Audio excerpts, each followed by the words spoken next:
বন্ধুরা, রোশনাই ধারাবাহিকের নায়ক আরণ্যক অভিনেতা শোন বন্দ্যোপাধ্যায়ের জীবনে নেমে এলো দুঃসংবাদ।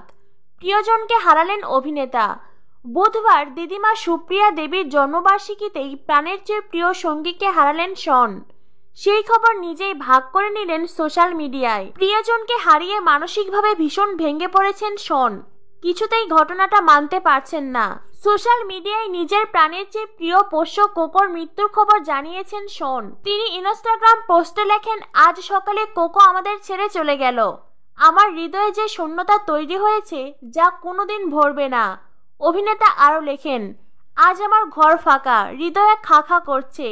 কাকতালীয়ভাবে আজ দিদিমার 91তম জন্মবার্ষিকী। এই দিনেই কোকো চলে গেল। হয়তো ওরা ফের মিলিত হয়েছে, হয়তো ওরা আরো ভালো কোনো জায়গায় আছে। এর জন্যই মনে হয় সব ঘটনার পিছনেই কোনো না কোনো কারণ থাকে।